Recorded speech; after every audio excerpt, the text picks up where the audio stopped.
Hi, Dr. Jones. This is Utkarsh from Network Capital. It's such a pleasure to have you with us on our podcast. Through this, we try and deconstruct mental models and figure out why people do what they do.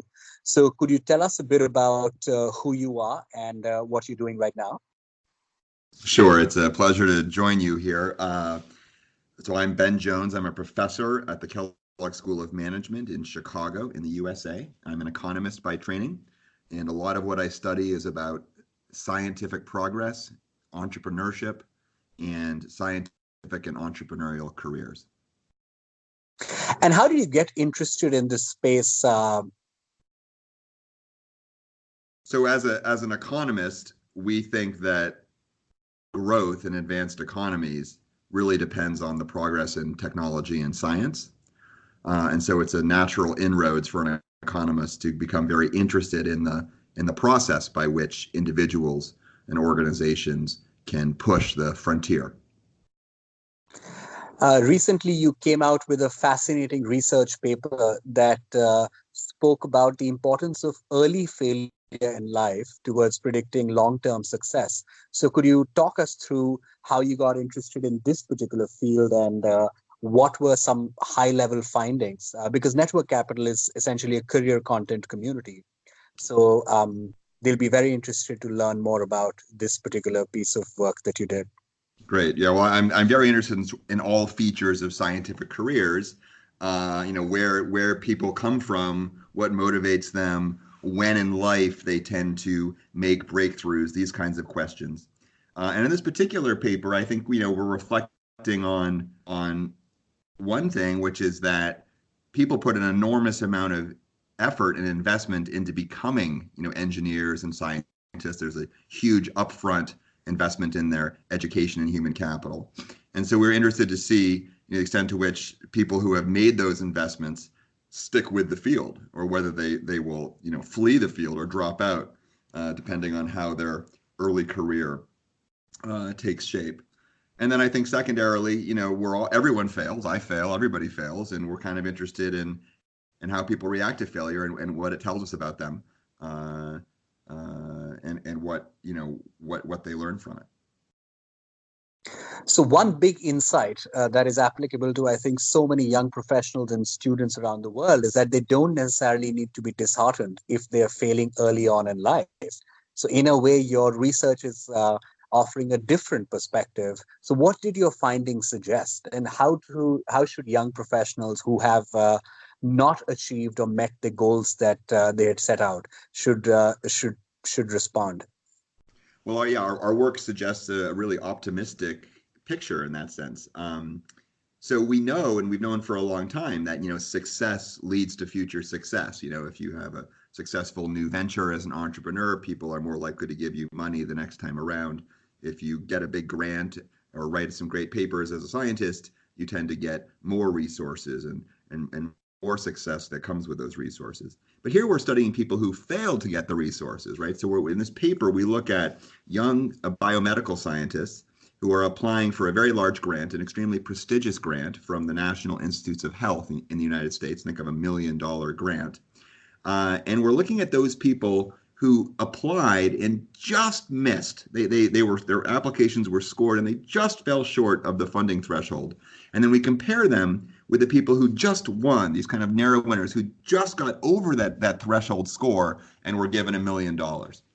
And the finding is basically that the people who actually who just missed, conditional on staying in the game and on continuing with their career, they actually outperform in the long run those people who actually got the $1 million. So that is indeed an optimistic finding.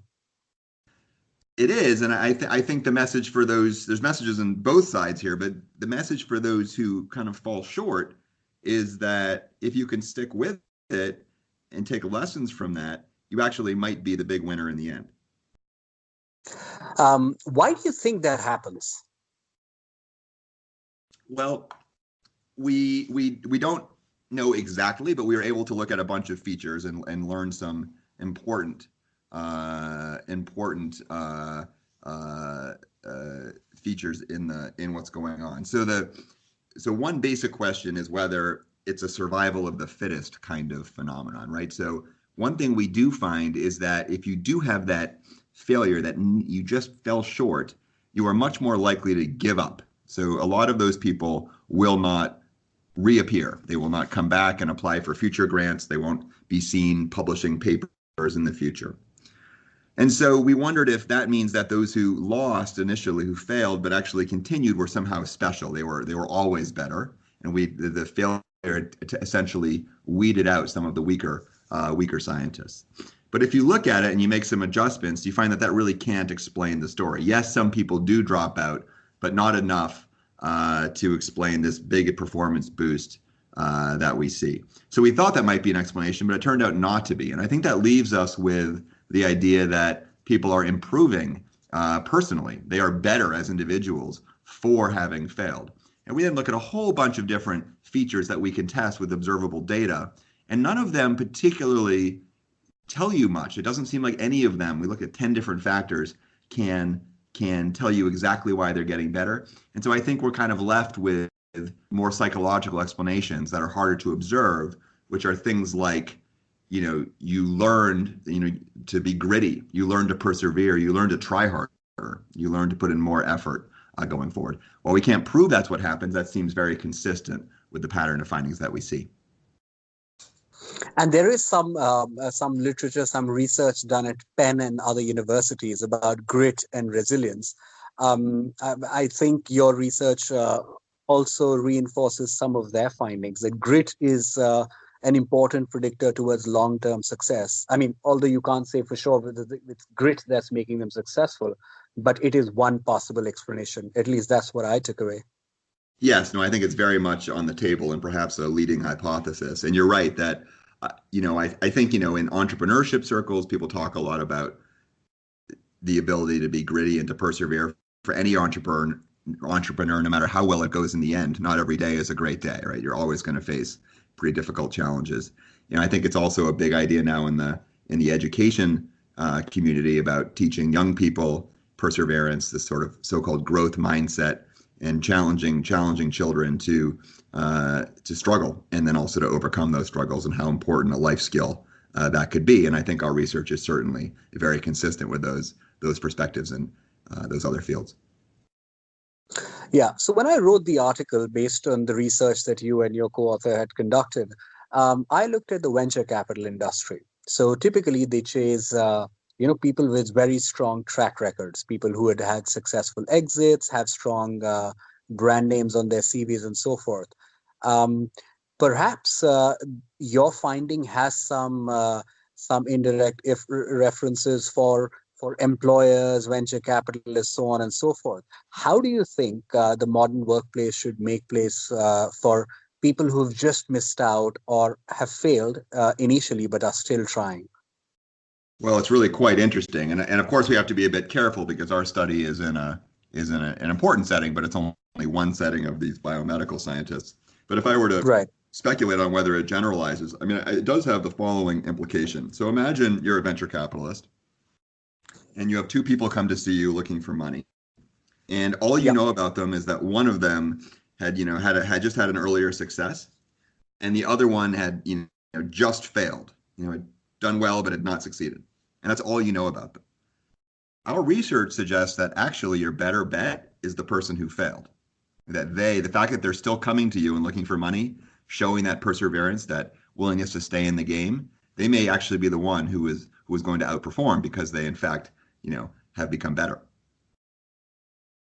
Yeah, and this is something that many modern workplaces tend to miss out, because their current talent pool is focused on picking the quote unquote winners, people who have impeccable records. And in this process, like one might feel that they're missing out on talent that will actually make the organization successful in the long term. So I think your research has lessons for both high performers, people who have just missed out, and more importantly, also for people on the other side, the employers, the venture capitals, the institutions that seek such talent. So are you are you working on something that has that has some suggestions for them, or what is the next step towards your research, and what were some of the other non-obvious findings that emerged from conducting this work? Well, I think the sort of priority in terms of the research would be to see how much this extends in other settings. And one can imagine doing this in many settings where data is available, including sports, where we have clear measures where people just fall short of, say, being on the podium and in a big international event, they come in fourth instead of third. These kinds of things, and look at how ensuing performance evolves. The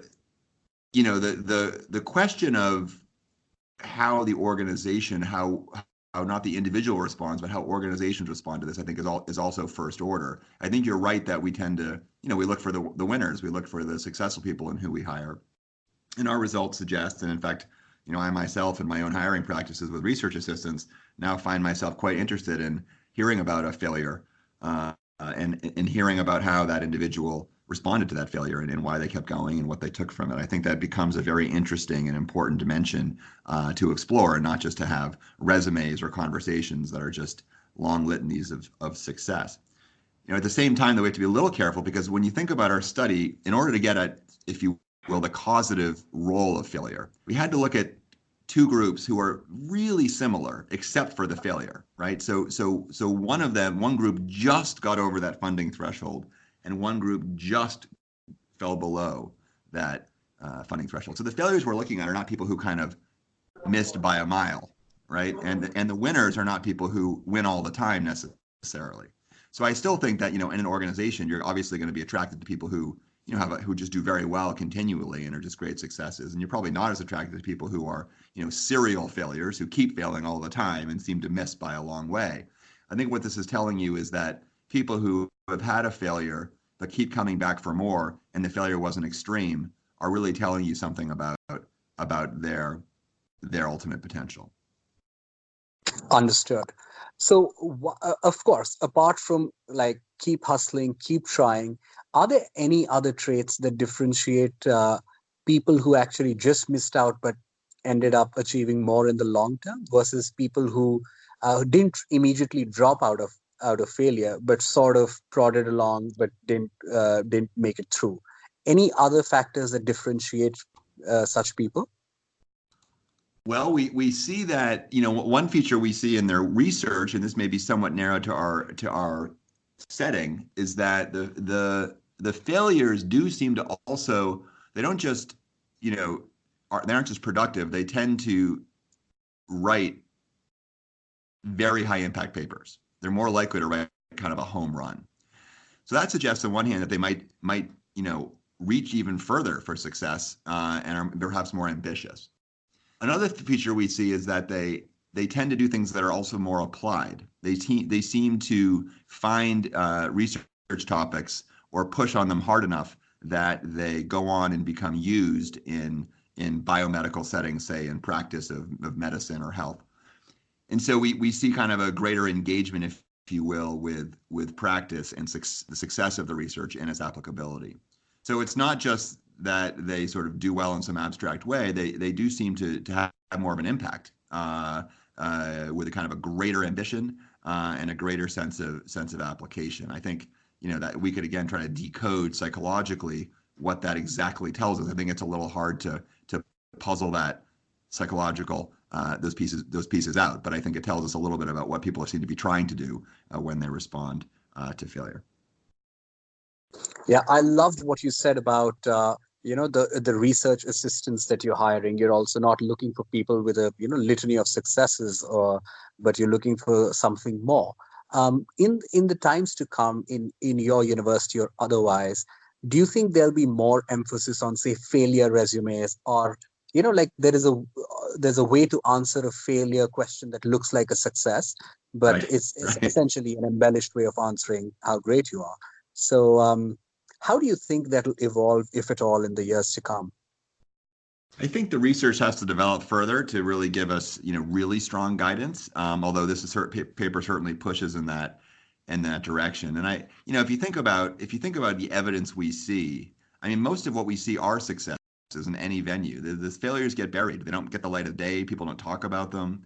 And, that's and, yet so much of life is failure. And I think it's on researchers, it's on our plate to really try to find data in empirical settings where we don't just keep seeing successes over and over again, but we actually study the failures in a widespread way. And so we can really dig into that information and really learn how to harness that to make better evaluations of people, better evaluations of our own prospects as individuals.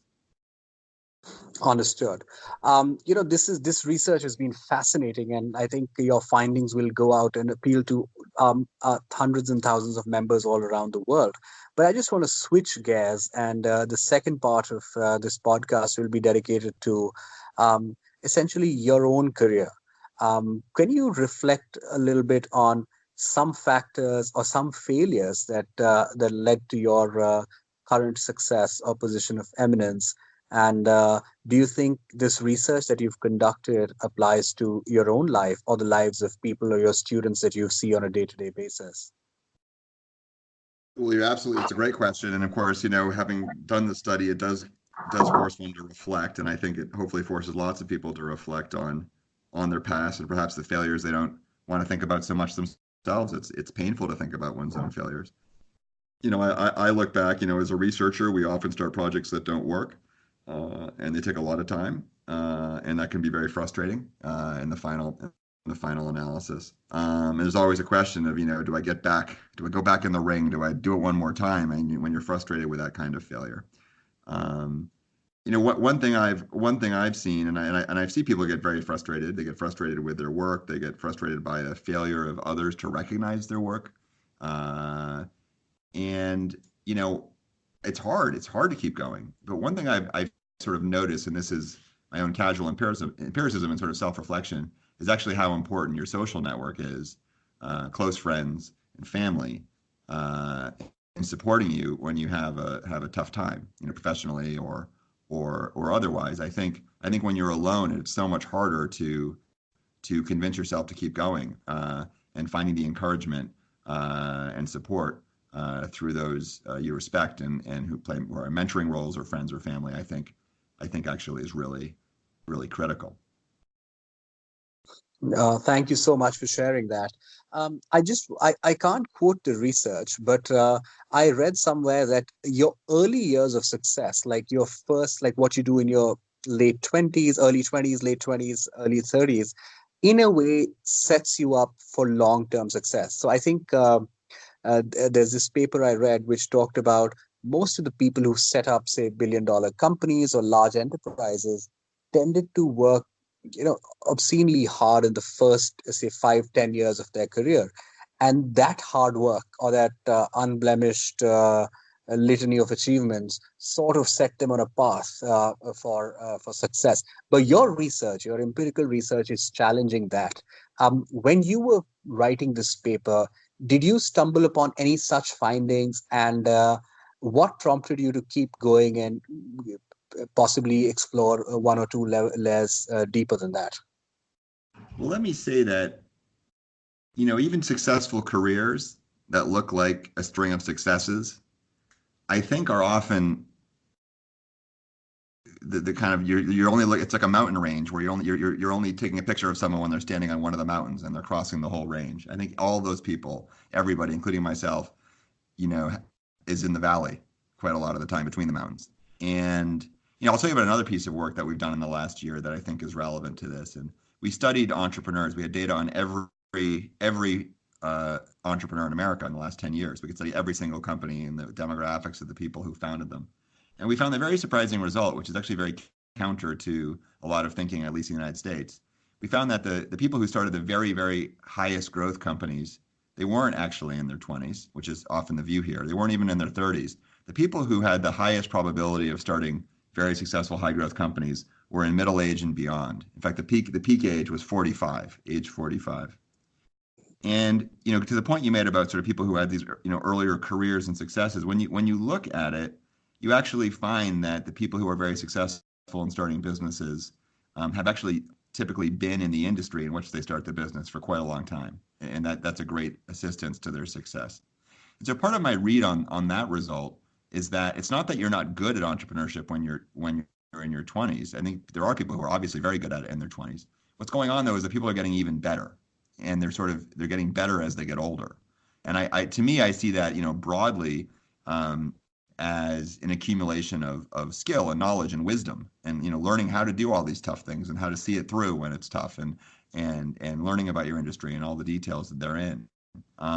So actually, I think that's also a very optimistic picture. And if you read it, and I don't necessarily read it in the context of the failure study, but the idea that you're just gaining a lot through experience, for failure, maybe success, together over time, and it's actually making you on net better as you're getting older. And I think that's also a very optimistic picture, because I think a lot of people often feel like, oh, my good days are behind me, and I shouldn't keep going. And I think if you think about, how you respond to failure, or how you respond as you get older, I think, these kinds of studies suggest, no, you should keep going, because you're actually getting better through these experiences, and you have yet to peak.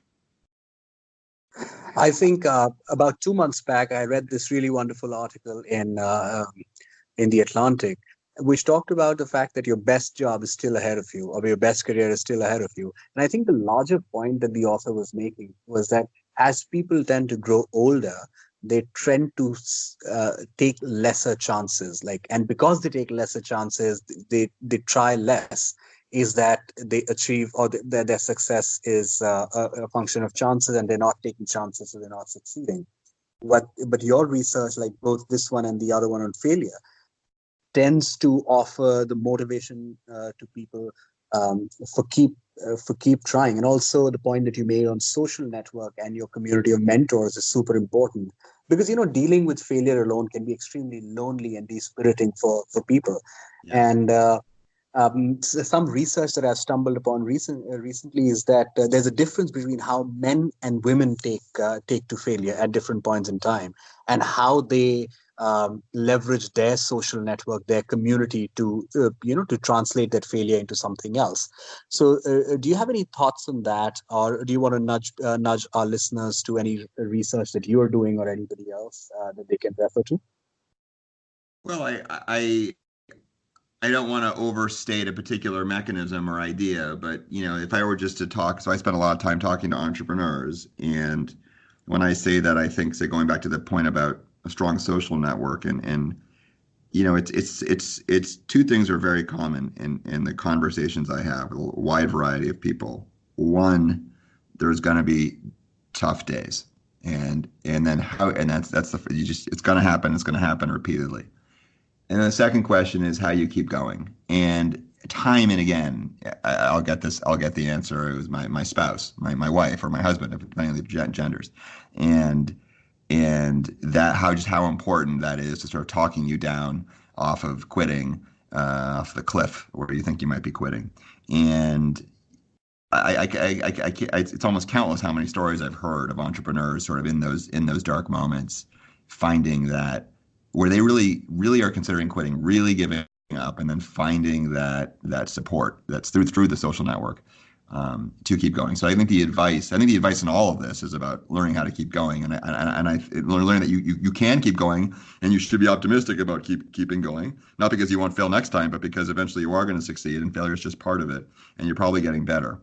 And the second is, making sure that you're not being that you're not over internalizing everything. I think, to your point, when people have a failure, they often don't want to admit it. It could be embarrassing. They could internalize everything, try to hide it to some extent. And I think, recognizing that everyone does it, it's okay, and it could be a path to greater success. And then cultivating your social network to advise you and to be supportive for you, and vice versa, you to them, I think can be just very, very valuable as you navigate your career and go ahead.